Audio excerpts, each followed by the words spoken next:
Exam tour देख रहे हैं। कल शाम में आंसर की जारी कर दिया गया, यानी कि 1 to 5 वाले विद्यार्थी का बहुत सारा परिवर्तन भी देखने को मिला।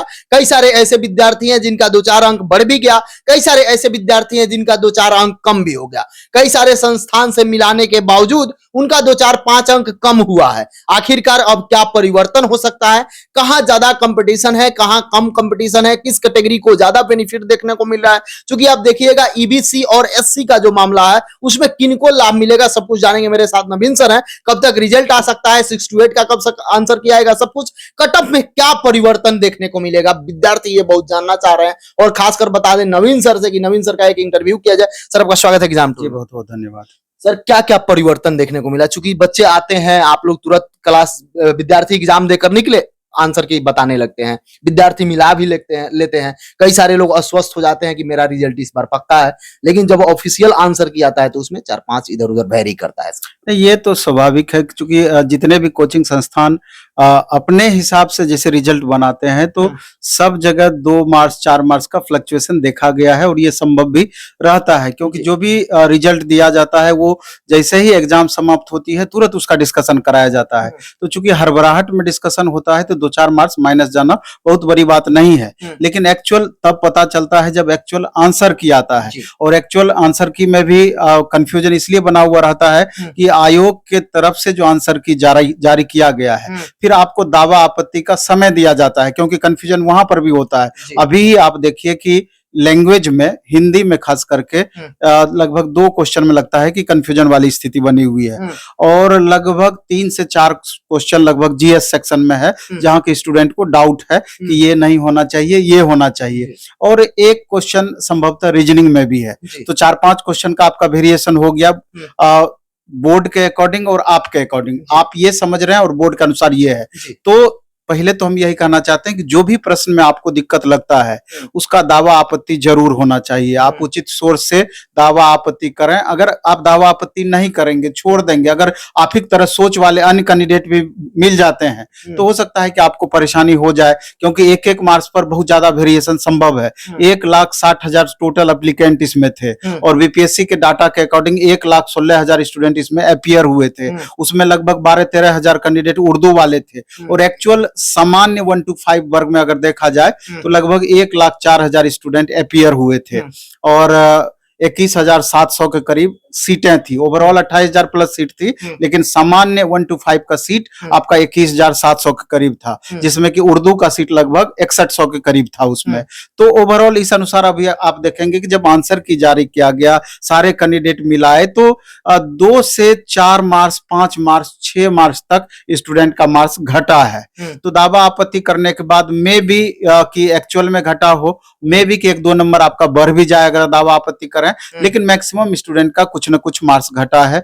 और कई सारे ऐसे कारण हैं कि थोड़ा सा उथल पुथल की संभावनाएं बन जाती है। आप जो किसी भी चीज का अनुमान लगाते हैं, जैसे अभी तांती तत्वा वाला ही मामला ले लीजिए। पहले वो लोग एससी कैटेगरी में थे, अब जाकर वो ईबीसी कैटेगरी में आए, तो अब number of candidate 200, 400, 500 he candidate होंगे, तो उसमें कुछ अच्छे भी कैंडिडेट होंगे। तो स्वाभाविक है कि जब एससी कैटेगरी से निकल करके ईबीसी में आए तो ईबीसी पर प्रेशर बनिस्पत थोड़ा सा तो जरूर बढ़ेगा। ईबीसी के लिए मुश्किल हो सकता है, थोड़ा सा परेशानी बढ़ सकती है, और वहां एससी के बच्चों को थोड़ा सा राहत हो सकता है। तो ये सब भी छोटी छोटी ऐसी बातें होती है जो प्रभावित करती है। इसके अलावा कुछ यूं उदाहरण से आप समझिए कि आप जो दावा आपत्ति करते हैं, जो बीपीएससी आंसर की जारी किया, कई बार ऐसी बातें हो जाती है कि उनके पास हमेशा एक ऑप्शन लेके चलती है, जैसे ई ऑप्शन दिया गया है, बचाव के लिए ही बना था। हाँ, बचाव के लिए वो ई ऑप्शन रखती है। तो उदाहरण के तौर पर आप यूं समझिए कि एक बार मामला आया था बीपीएससी के एग्जाम में ही कुंवर सिंह को लेकर के। उस समय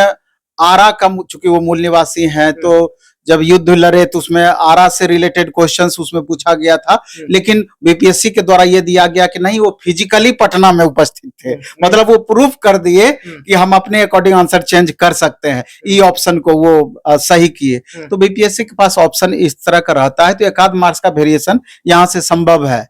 तो मेरा कहने का आशय यह है कि अभी बहुत सारे स्टूडेंट चूंकि लगातार बोलते हैं कि जो कट ऑफ रहा है मे भी इसके वजह से कट ऑफ में गिरावट होगी, तो हो सकता है कि कट ऑफ में 1-2 मार्क्स का वेरिएशन संभव भी हो, लेकिन जो मूल कट ऑफ जैसे हम ही बताए थे कि 80 +-2 यूआर मेल के लिए, और कैटेगरी बाय कैटेगरी अलग अलग हम कट ऑफ क्या आप बताए थे सर, थोड़ा सा विद्यार्थी सुनना चाहते हैं। नहीं नहीं, उस समय तो हम जो बताए थे कि जी, वही जो- यूआर मेल के लिए 80 +-2, जी। यूआर फीमेल के लिए 70 +-2, जी। ईडब्ल्यूएस मेल के लिए 67 +-2, ईडब्ल्यूएस फीमेल के लिए 60 +-2, बीसी2 के लिए 70 +-2, बीसी फीमेल के लिए 62 +-2, बीसी1 या ईबीसी के लिए 65 +-2, फिर फीमेल के लिए 55 +-2, एससी के लिए 54 +-2 और एसटी के लिए 53 +-2, मेल के लिए, फीमेल के लिए 44 और 40 के करीब था। तो कहने का मेरा ये आशा है कि जो भी कट ऑफ जारी हुआ था, तो उस समय के परिस्थिति के अनुसार पूरा डेटा बेस बता करके उस हिसाब से दिया गया, तो वहां बहुत ज्यादा वेरिएशन संभव नहीं है। एक आध मार्क्स का उथल पुथल हो जाए तो बड़ी बात है, लेकिन छात्रों को ये कहना चाहते हैं कि आप इसको लेकर के बहुत परेशान ना हो। आप अपना कर्म कर दिए, मेहनत कर दिए, मेरे या दूसरे के बताने से कोई फर्क नहीं पड़ता है। हमारा अपना तर्क है, मानना न मानना आपके जिम्मे है, और दूसरे टीचर अगर कुछ बताते हैं वो उनका पर्सनल तर्क है। लेकिन आपको चाहिए कि अगर आपको लगता है कि इस दायरे में हम आ रहे हैं, तो निश्चिंत होकर के, तो अगर दूसरा भी कंपटीशन भरे हैं या आगे का तैयारी करना चाहते हैं तो करिए, लेकिन जो इस दायरे के समकक्ष नहीं है, ज्यादा गैप है, उनको तैयारी में लग जाना चाहिए अच्छे से। और मे भी रिजल्ट अगर आपका आ जाता है इस बीच में, इससे बेहतर और क्या हो सकता है। नहीं तो फिर बीच में टाइम वेस्ट होने वाली बातें हो जाएगी। तो इसलिए करके बहुत ज्यादा इसमें हम टिप्पणी नहीं करना चाहते हैं इन चीजों पे। अगर दावा आपत्ति के लिए आपके पास ऑप्शन है, तो निश्चित रूप से दावा आपत्ति आपको करनी चाहिए। सर, एससी में और ईबीसी में क्या अंतर देखने को मिलेगा? बहुत ज्यादा मेरे ख्याल से वेरिएशन नहीं एकाध अंक मिल होगा। सकता है क्या? एकाध अंक, चूंकि थोड़ा सा उथल पुथल हुआ है तो संभावनाएं बन सकती है। वैसे भी आप देखेंगे कि एससी, एसटी, ईबीसी तक ज्यादा राहत में है। नंबर ऑफ कैंडिडेट के वजह से देख लीजिए, और नंबर ऑफ वैकेंसीज की वजह से देख लीजिए, तुलनात्मक रूप से देख लीजिए कि जितने नंबर ऑफ कैंडिडेट अपीयर हुए थे, इसलिए कट ऑफ देखिए यहाँ 40 से स्टार्ट होकर के महिला का कट ऑफ एसटी का, और यूआर फीमेल का 70 तक गया। 30 मार्क्स का गैप है। आप देख लीजिए यूआर मेल में 80 +-2 है, और एसटी फीमेल मेल में 53 +-2 है। यहाँ भी लगभग 30 नंबर का लगभग आपका अंतर है। तो इतना बड़ा गैप है due to category wise variation के कारण, ये सब दिन से रहा है और ये रहेगा। सर, जिस तरीका से आप देखे होगा टीआरई 1 में जो गलती किया गया, टीआरई 2 में जो गलती किया गया, और उसमें महिला लोगों को जो आरक्षण भी हो गया, नहीं मिलना चाहिए उनको आरक्षण मिल गया।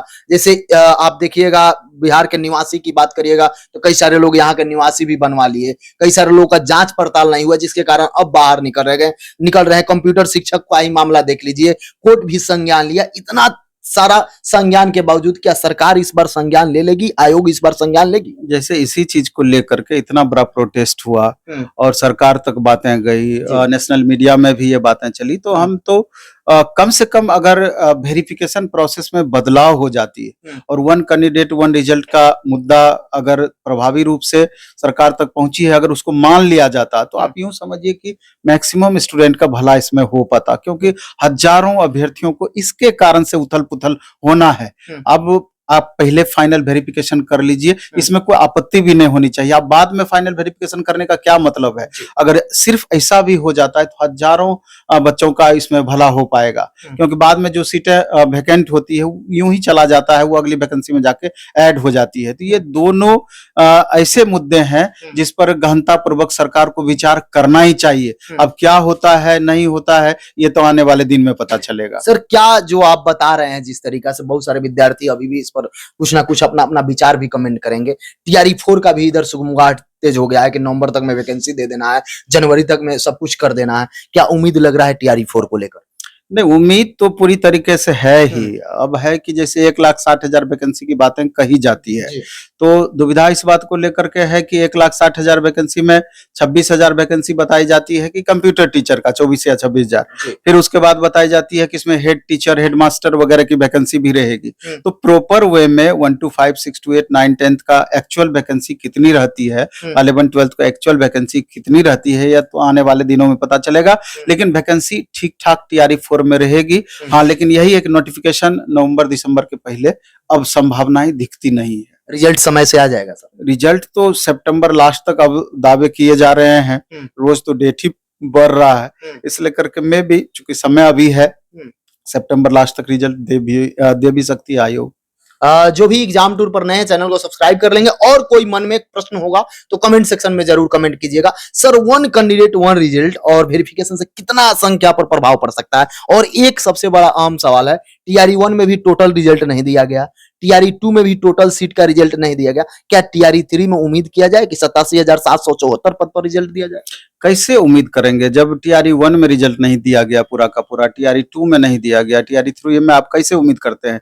आप देखेंगे डेटा निकाल करके लगभग 35 से 40% वैकेंसियां खाली रहती है।